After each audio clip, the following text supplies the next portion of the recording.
So I just want to talk real quick on customizing your rifle in a practical way and keeping the balance and lightweight handling of your rifle. This can apply for any rifle. I know I'm talking about AR-15s kind of in this video, but you can take this information and apply it to whatever design of rifle you have. Now, for being a marksman, being a rifleman, it's good to have just a plain basic rifle set where you can hone your craft. But I understand that maybe that's the only rifle you have, and you may have to use that rifle for other uses. So, if you have to throw a few things on there, how can you do it and keep it in a practical type setup? Now, keep in mind before I go any further, this is just my opinion on things. You have the freedom to do whatever you wish with your hard-earned money. So you can outfit your gun to however you want it to look like, and don't let anybody ever tell you otherwise.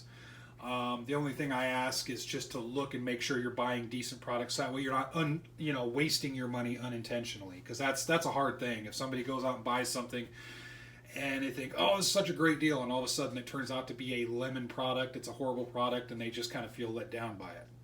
So just do your due diligence. But however you want to set your rifle up, go ahead and set it up.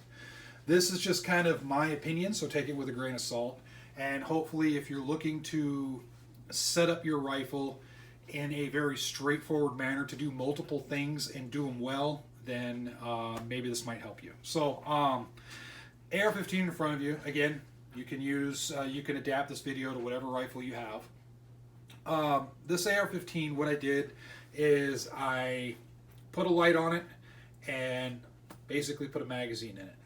And it's a 40 round magazine, and I'll tell you why I did that to this rifle. This rifle I have set up right here to work in a home defense type deal, or out in the wilderness, or for going to the range and doing fun stuff like maybe competitions and all that good stuff. So what I did is, this is a nightstick lighting 850 lumen light. Awesome lights, and they're pretty much right on par with the Streamlight TLR series. I'm sure some of you may have seen this type of configuration before from different people on YouTube and on the internet and on gun shows and whatnot. And all this is a pistol light with a rear activator. It's been flipped up upside down, thrown on top, and then you have your irons behind it. That's actually a very ergonomic way to mount your light. And one of the reasons I have this iron sight set up right here, it's not only is it really well made, it's inexpensive, it's very robust, very solid, but it's actually made in mind with putting stuff like this in front of this front sight. It's very slimline in profile, so I can actually flip the sight either way, and if just depending on what I have for a profile light, it fits perfectly.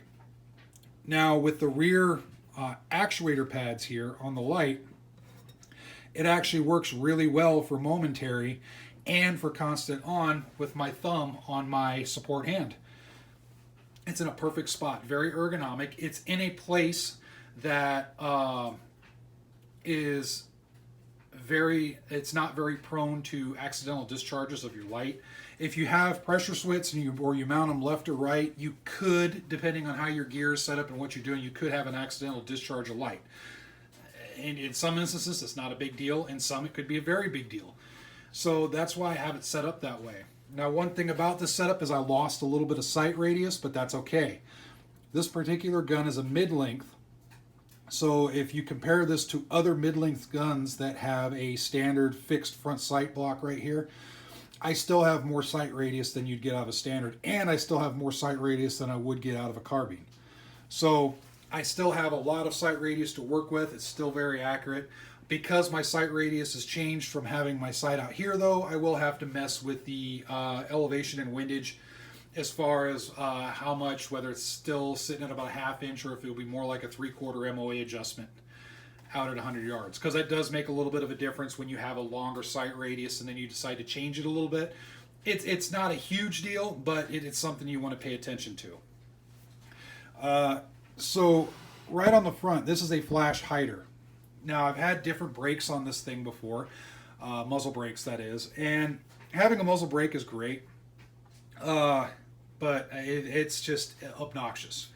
The dang thing is fun to shoot with a muzzle brake. It's extremely obnoxious, and if you ever plan on using it indoors, it's going to be just hell discharging it in a hallway. Now, as it is, a 16-inch carbine length barrel, and discharging it inside of a hallway, it's still going to be bad. Any type of rifle, shotgun, anything discharged inside of a house, it's loud. You're probably going to get some temporary, if not permanent, hearing damage. It's just the nature of the beast.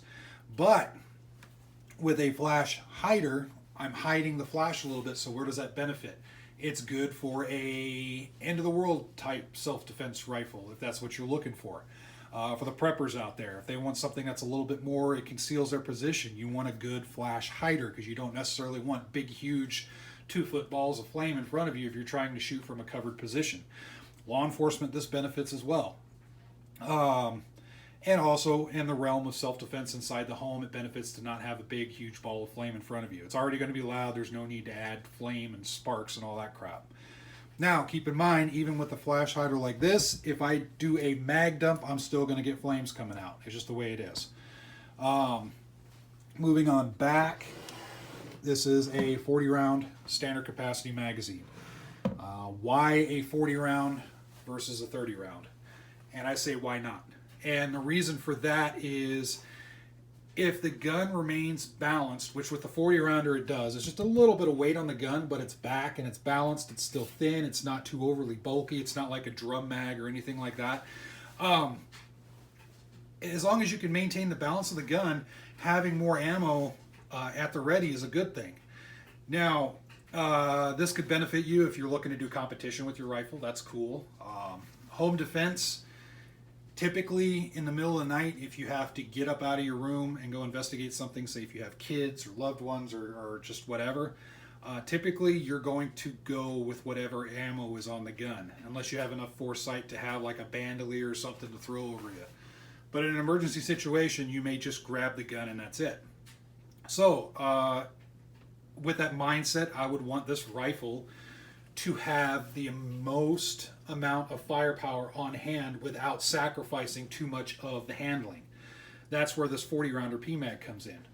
I have 40 rounds. I believe that's a fair amount of ammunition if I get into a prolonged fight in my kitchen or something, or I'm dealing with multiple invaders or whatever.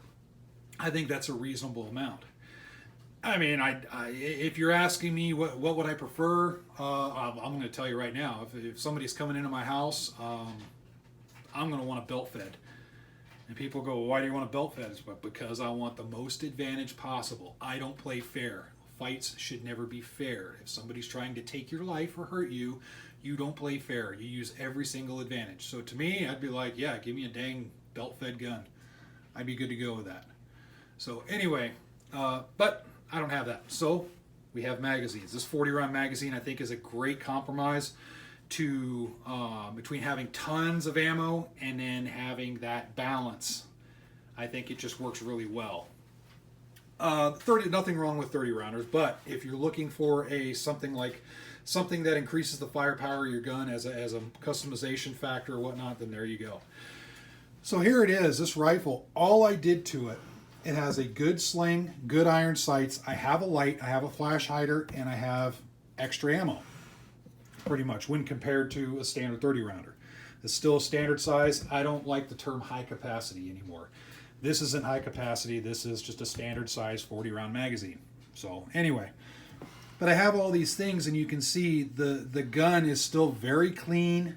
The gun balance is very, very, it's very nice and centered. There is a little bit of weight added to the gun because of the 40-round magazine, but it's minimal. The light is very lightweight, so I don't have to worry about that. It swings well. Everything. It's still very accurate. I'm not over indulging on accessories that's going to make it hard for me to carry. I can still shoot it in many different positions, including prone. Prone with a 40-rounder, you can't get as low to the ground as you could with a 30 or 20, but the difference isn't all that much. But I can still shoot around cover. I can shoot from sitting, kneeling. I can shoot from standing, braced, all that good stuff. So I still have accuracy. I still have good iron sights. I have the additional capability of more firepower. I have a flash hider on there that'll help out if I were to use that rifle in a type of role where I would need a flash hider.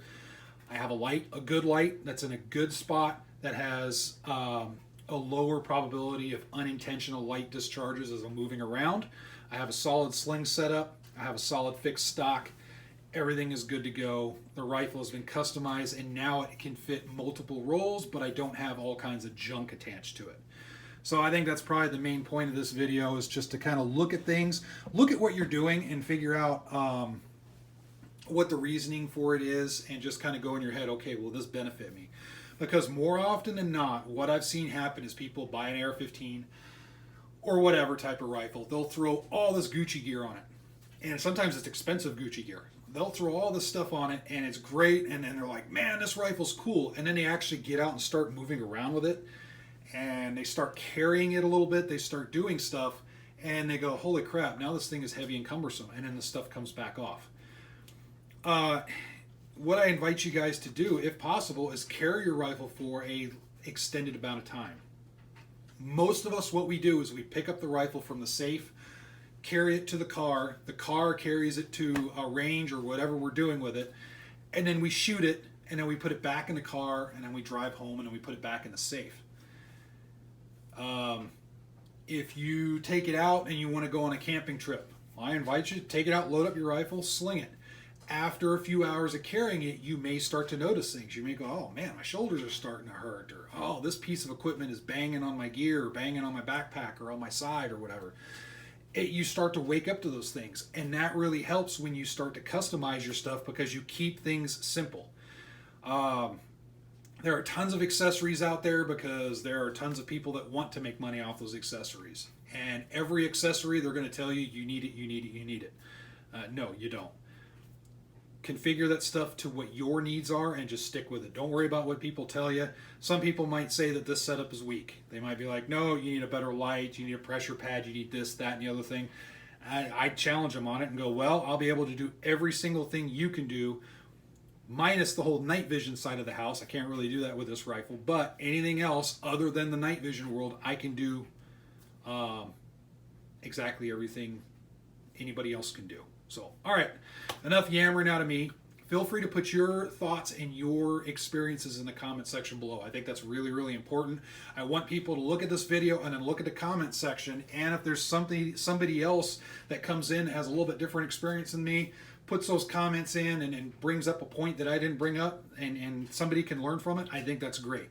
There's no ego here. I want everybody to throw in their opinions, and this is a big learning forum, in my opinion. So, all right, thanks a lot for watching. Stay safe and stay sane out there.